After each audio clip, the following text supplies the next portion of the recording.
Hello? Hello? Well, we've got Pip here. Yeah. So this time, about a year ago, I did this nice post, birthday post, I called it, because it's my birthday today. So last year, I talked about how I'd cut loads of weight. So from April to October 2022, at the age of 47, I lost about 30 kilos from just over 100 kilos, got down to 96 kilos on my own, and then and that took quite a while. It took like 4 months, and then I got a coach and started tracking macros and really doing things right, and got right the way down to 71 kilos, and I felt a bit like a runt, really. I felt really I felt not right, but I know that was the right thing to do at the time, to really get right down to, just kind of as low body fat as I could kind of handle. I felt cold at times, and people would say, oh, that's too light, No, it wasn't. It was what I needed to do at the time. And then I was weight training all the way through, and I was getting stronger and stronger all the way through, and I was boxing. And I can tell you what, I went from using a walking stick roughly every fortnight or so, because I'd get a flare-up of my gout, or reactive arthritis, or whatever they want to call it. Doctors never really got to the bottom of whether I really had gout or not. They'd identify that I've got high uric acid, but there would always be this flash up of, is it something else? No, it was gout. But with the weight gone, it's gone. And even though I've been through a couple of phases of gaining weight, bulking, and losing weight. So I was gaining weight from then November 22, right the way through till about February, and I gained all the way up to from 71 all the way up to about 81 kilos, and gained huge amounts of strength, but not as much as I'd have hoped to have. So then I went into a cut, and really the way that my macros work is I just have the same protein. So 180 grams of protein is what I eat every single day, whether I'm bulking or cutting. And the rough rule of thumb there is that my kind of weight is 180 pounds. It's a bit more at the moment, but usually it's a bit less, and that means 180 grams of protein. And then the fats, keep that nice and low, but got to have some good fats, because that's how your minerals and vitamins get ingested. Fat-soluble vitamins, you're not going to bring them into your body unless you've got fat coming into your body.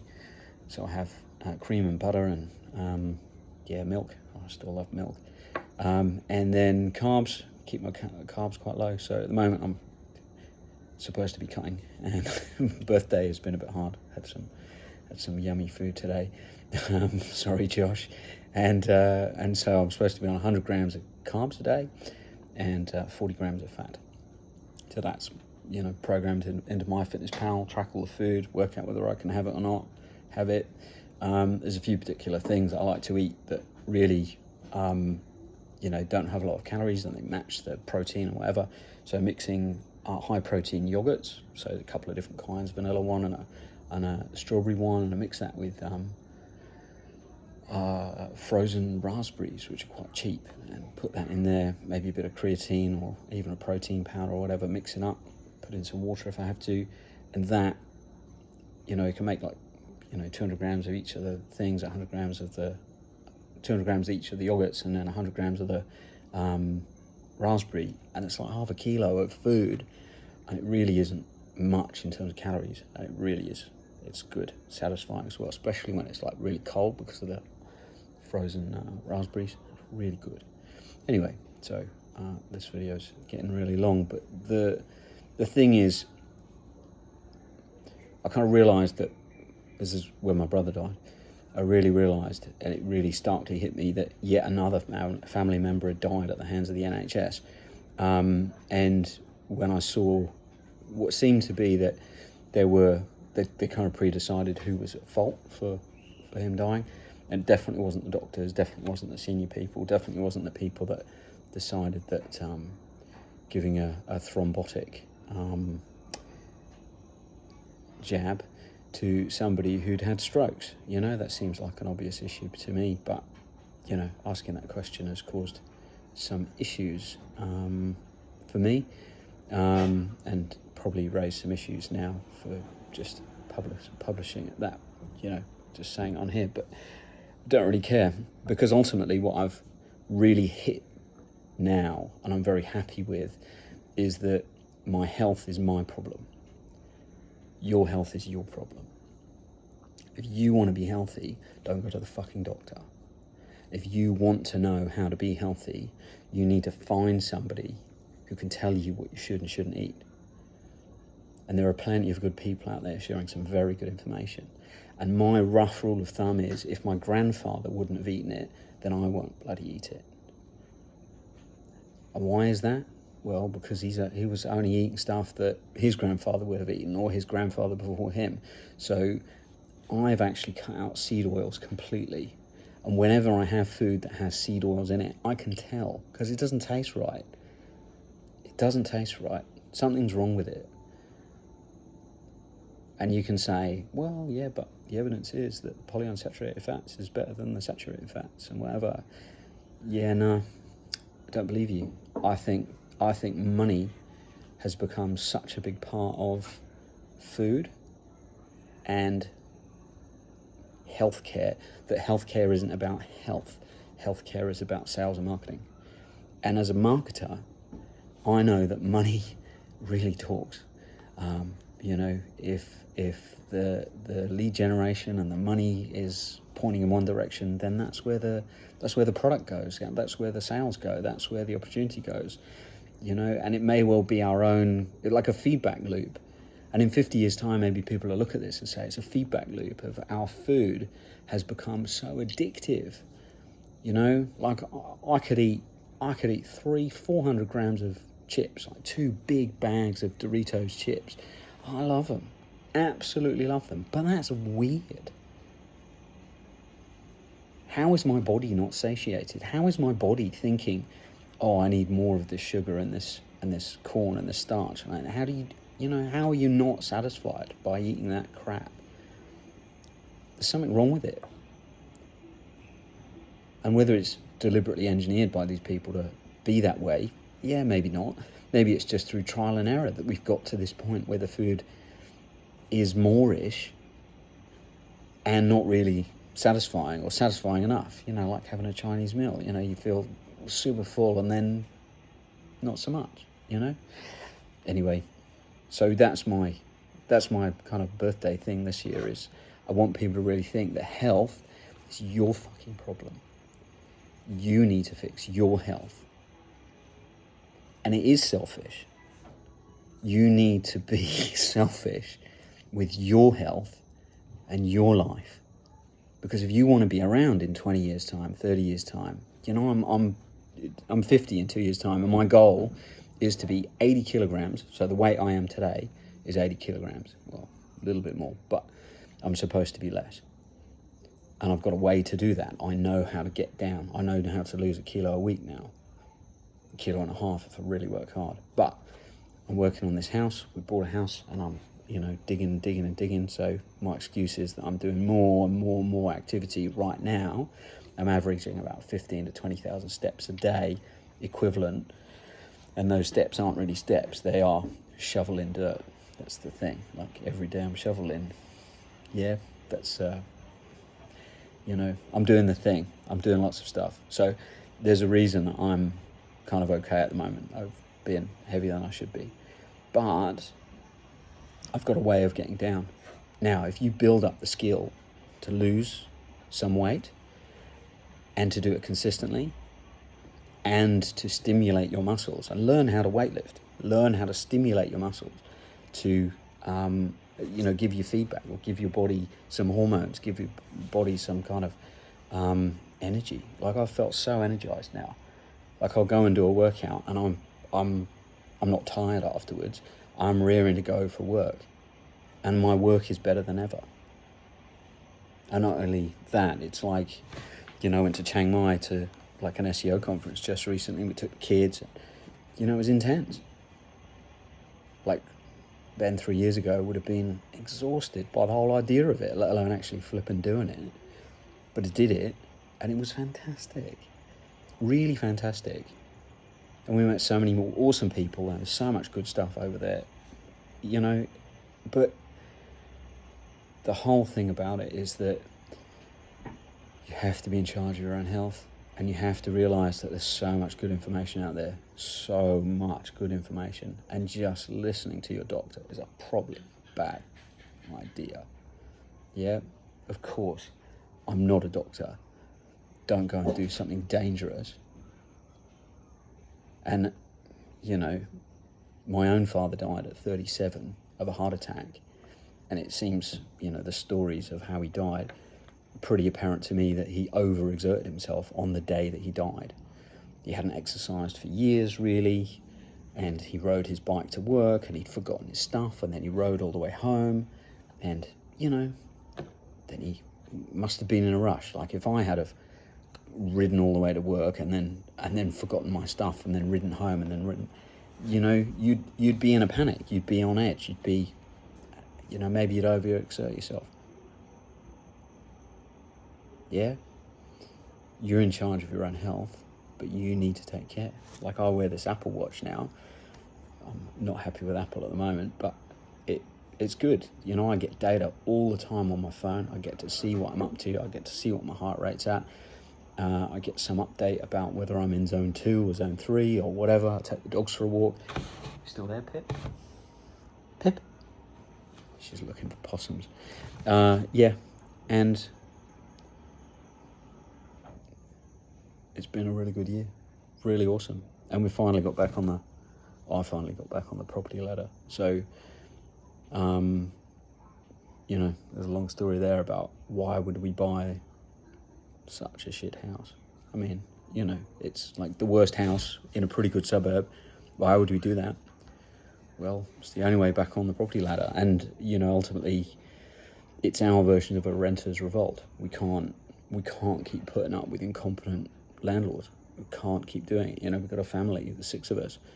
We can't keep putting up with people who, you know, a couple of years ago, we were in a place where they just ignored us when we said, there's water patches in the ceilings, you know, do you want to fix the roof?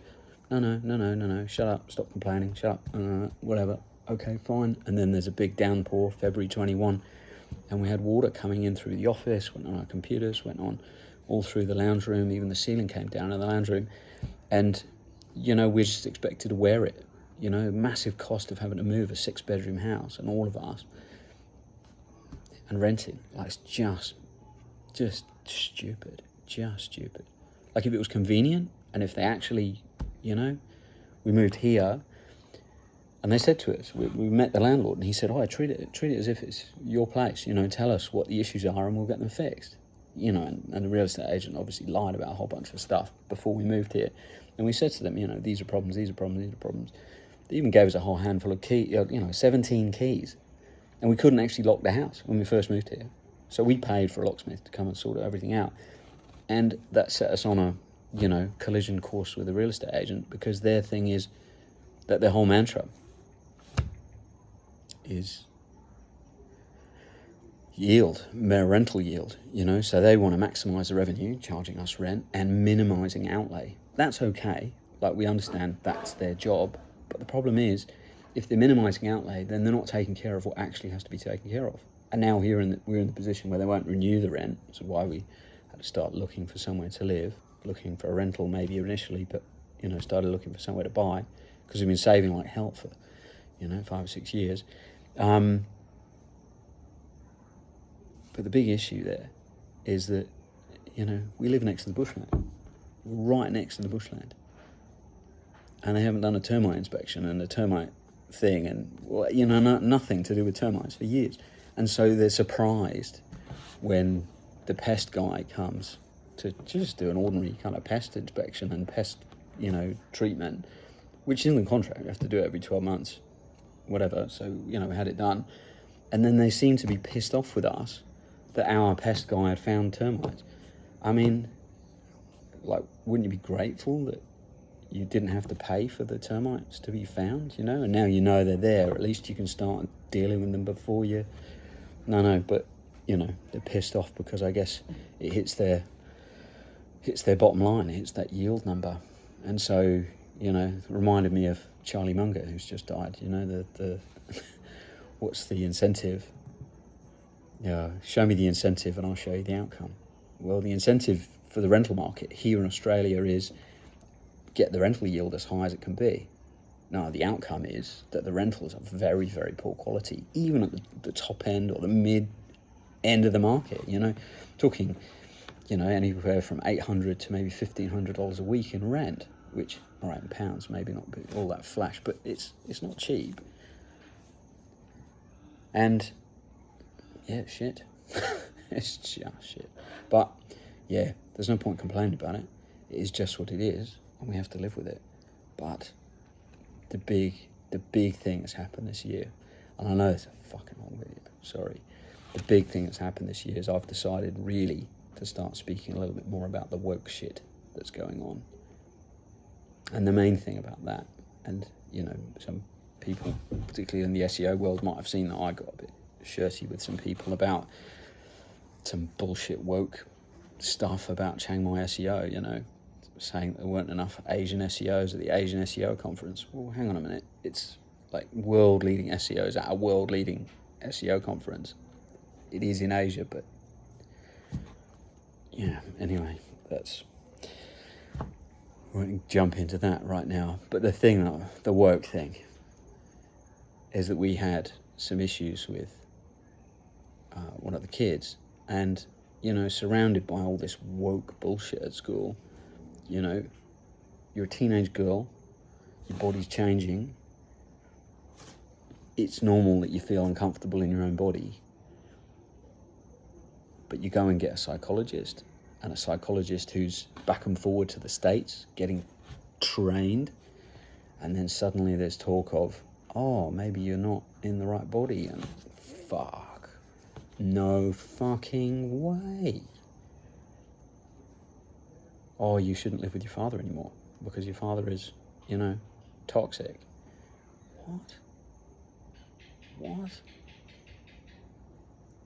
What do you mean? Like, can you give it, for instance? And we literally had the doctor, who'd never seen the kid before, reading out what this psychologist had determined for us, telling us, yeah, you know, the kid has to go and live with mother, and you know, and that means that mother can't work, and you know, there's risk of this. Hey, Pip.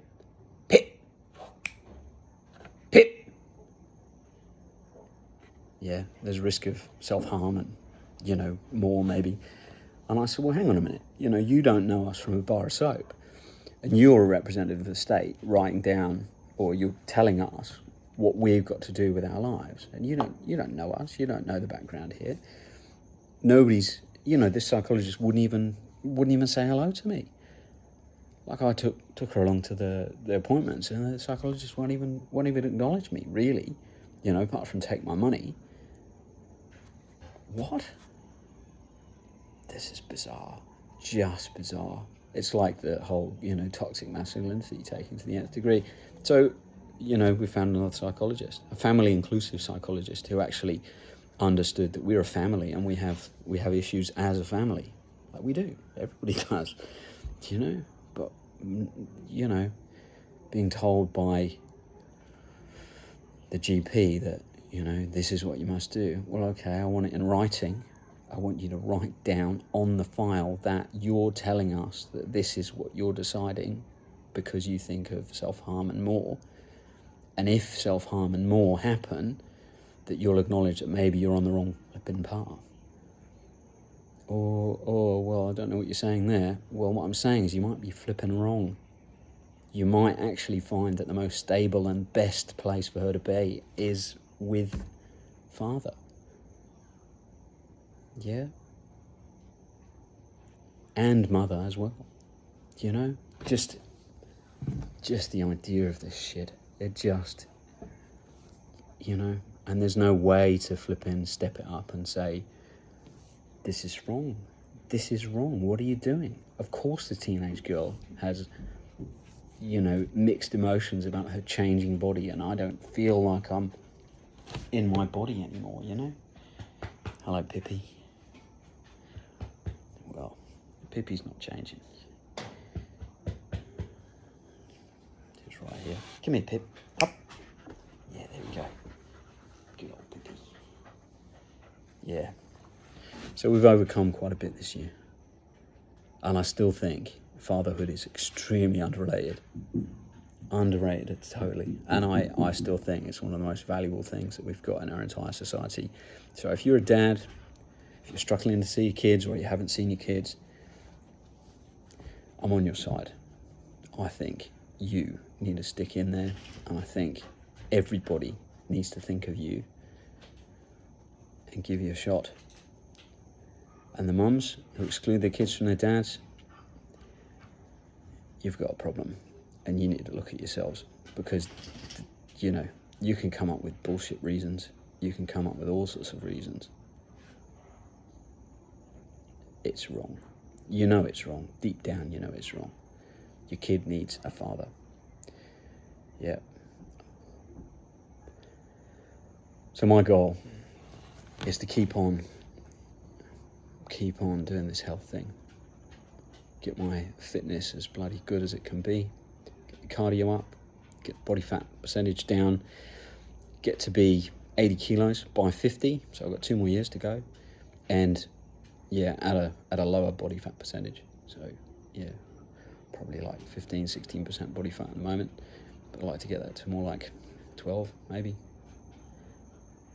Yeah, that's the plan.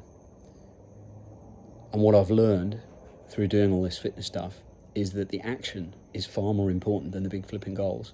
So with regard to the business and what I'm doing business-wise, I'm moving ahead and taking action. Every day I'm taking action on the things I need to take action on. Even if I'm busy, even if I've got too much on, even if I've got, you know, no space for it, I make some action and I take a step forward. Because a step every day, like, you know, I said every day I'm shoveling, emptying this pool that's full of dirt. These people filled it with dirt probably 20 years ago. Even today, I didn't post today about it, but today I still moved 12 and a half buckets of dirt. So 12 and a half big Bunnings buckets. It's probably 140 kilos, maybe 150. If I can do 150 kilos of dirt every day, yeah, it's not going to last long. And that's what you need to do with your health. You know, if you're a fat bugger like I was, it's fine. Just stop being a fat bugger. Yeah, eat like a healthier person. Yeah, find out what your macros are. Get MyFitnessPal and you can track what you're doing. And then, step by step, get more exercise. Yeah. Get your steps. Just get a watch or something. Get your steps. Work out how many steps you've got. Okay, you're naturally doing 6,000, 8,000 steps. Okay, well, go and walk around the block then. Get an extra 2,000 steps. If you do that, and you cut out the wagon wheels, maybe you'll get yourself into a calorie deficit and you'll start to lose weight. You don't have to lose weight as fast as I did. You don't have to, but you can. And if you go to the gym and you do some weightlifting, then you'll find that, especially if you really go to failure and work really hard, you'll find that those muscles stimulate your body and you'll lose weight. Now, the final thing about that is, for me, I've found that my muscle gain and the way I've felt deep inside hasn't been right. It just hasn't been right. So even though I've been doing all this stuff, I've just recently started looking at testosterone replacement therapy. About 3 months ago, I started looking at it. It took a while, and then just recently I've started. Aussie's coming at me now. And I've recently started. So mostly natural is everything I've done now, but now I'm on testosterone. Things are changing. I can feel a bit more drive. I can feel a bit more focus on a few things, but generally I'm just a clearer head, and I can just focus on the stuff that I want to do. Yeah, mood-wise, especially hangry. If I haven't eaten, I might get a bit cranky. But things are fucking good, really good. And I get messages from people in the UK and Denmark or whatever, your friends over there. And yes, life is good. Yeah, it sure helps having a good woman in my life. So thank you to Victoria for putting up with me and taking care of us. And it's a joy to take care of her too. Like, we're a real team. It's really good. So yeah, big love to everybody. And I'm thinking about guys who haven't got their kids.